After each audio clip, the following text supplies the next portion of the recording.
బంగ్లాదేశ్ మాజీ ప్రధాని షేక్ హసీనా మరణశిక్షకు అర్హురాలని నిర్ణయించటానికి అక్కడి ట్రిబ్యునల్కు 130 రోజులు సరిపోయింది. 135 పేజీల ఛార్జిషీట్ చేత ధరించి 3 సభ్యుల ఈ ట్రిబ్యునల్ ఆమె ఎన్ని దుర్మార్గాలకు పాల్పడిందో ఏకరో పెట్టింది. తనకు వ్యతిరేకంగా నిరసన చేస్తున్నవాన్ని కాల్చి పారేయమని ఆమె ఆదేశించారని, డ్రోన్లు, హెలికాప్టర్లు ఉపయోగించి మరీ నిరసనకారులపై మారణాయుధాలతో విరుచుకుపడమని భద్రతా బలగాలను ఒత్తిడి చేశారని న్యాయమూర్తులు తేల్చారు. అధికారంలో కొనసాగడానికి అత్యంత అమానుషంగా ప్రవర్తించారంటూ తీవ్రంగా గాయపడిన నిరసనకారులను సకాలంలో ఆస్పత్రికి తరలించడానికి కూడా భద్రతా దళాలు నిరాకరించాయని న్యాయమూర్తులు బాధపడ్డారు. తీర్పు ఇవ్వడంలో జాప్యం జరిగినందుకు క్షమించమని కూడా ఒక న్యాయమూర్తి అన్నారు. తీర్పు వెలువడగానే యూనిస్ ప్రభుత్వం హసీనాను తమకు అప్పగించమని డిమాండ్ చేయటం, మన దేశం పొరుగు దేశాన్ని పొగుడుతూనే అసలు విషయాన్ని నాంచివేయడం చూస్తూనే ఉన్నాం. ట్రిబ్యునల్ తీర్పు ఎలా రాబోతోందో ఊహకు అందందేమీ కాదు అని హసీనా కుమారుడు గతంలోనే వ్యాఖ్యానించారు. ట్రిబ్యునల్ విధించబోయేది మరణశిక్ష అని కూడా అన్నారు. హసీనా సైతం తీర్పుకు ముందు ఓ సందేశాన్ని విడుదల చేస్తూ తీర్పు ఎలా ఉన్నా బాధపడవద్దని తన అవామీ లీగ్ కార్యకర్తలను కోరారు. ఆ మాట అంటూనే తనకు వ్యతిరేకంగా ట్రిబ్యునల్ ఇవ్వబోయే ఏకపక్ష అప్రజాస్వామిక తీర్పును నిరసించమని కూడా ఆమె ఆదేశించిన మేరకు బంగ్లాదేశ్లో ఎంత నియంత్రించినా హింస జరిగింది.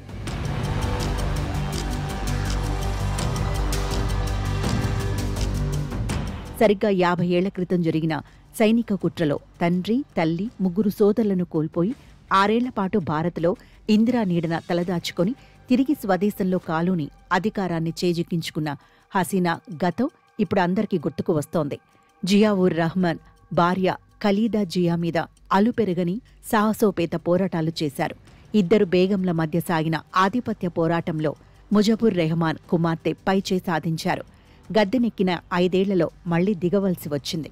కాని ఆ తర్వాత అధికారాన్ని శాశ్వతం చేసుకోవడం ఎలాగో ఆమెకు తెలిసొచ్చింది. ఖలీదా సహా బీఎన్పీ అధినాయకుల నిర్బంధాలు, ఆ పార్టీకి అండగా ఉన్న జమాతే వంటి ఇస్లామిక్ ఛాందస శక్తులను అధికారికంగానూ అనధికారికంగానూ హసీనా చీల్చి చెండాడారు. హసీనా పాలనలో బంగ్లాదేశ్ వేగంగా వృద్ధి చెందింది. మౌలిక సదుపాయాల ప్రాజెక్టులు పూర్తయ్యాయి. పేదరిక నిర్మూలనలోనూ మంచి పేరు తెచ్చుకుంది. కాని అధికారాన్ని సుస్థిరం చేసుకోవడానికి ఆమె అనుసరించిన అనైతిక విధానాల మీద విమర్శలు కాదనలేనివి. తనకు వ్యతిరేకంగా సాగిన విద్యార్థి ఉద్యమం పట్ల హసీనా నిర్దయగా వ్యవహరించారన్నది వాస్తవమే. ఆ తర్వాత ఆమె దిగివచ్చినా అప్పటికే పరిస్థితి చేజారింది.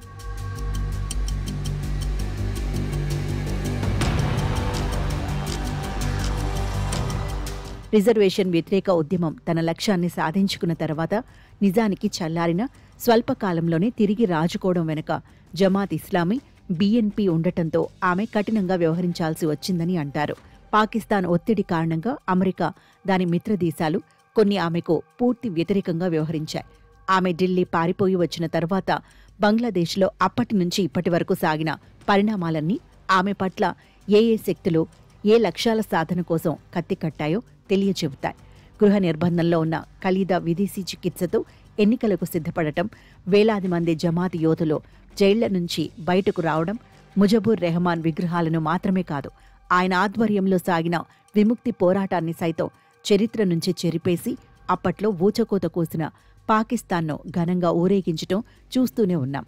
ట్రిబ్యునల్ తీర్పు వరకు ఆగకుండానే యూనిస్ ప్రభుత్వం ఎప్పుడో ఆమె పార్టీని నిషేధించి ఎన్నికల్లో పాల్గొనకుండా చేసింది. అధికార వ్యవస్థలన్నీ కలిసికట్టుగా ఆమెను భౌతికంగా అంతం చేయడానికి ఇప్పుడు సిద్ధపడుతున్నాయి. దేవుడు ఇచ్చిన ప్రాణాన్ని ఆయన మాత్రమే తీసుకోగలడు. అప్పటి వరకు ప్రజల కోసం పనిచేస్తాను అని హసీనా తన కార్యకర్తలకు ధైర్యవచనాలు చెబుతున్నారు. కానీ 50 ఏళ్ల తర్వాత మళ్లీ మన దేశంలో తలదాచుకున్న ఆమె తిరిగి బంగ్లాలో కాలూని యుద్ధం చేయగల అవకాశం లేనేలేదు. ఇప్పటికే పలుమార్లు ఆమె అప్పగింత కోరిన యూనిస్ ప్రభుత్వానికి మనమీద ఒత్తిడి పెంచేందుకు ఇప్పుడు మరో ఆయుధం చేతికి అందివచ్చింది. అంతే.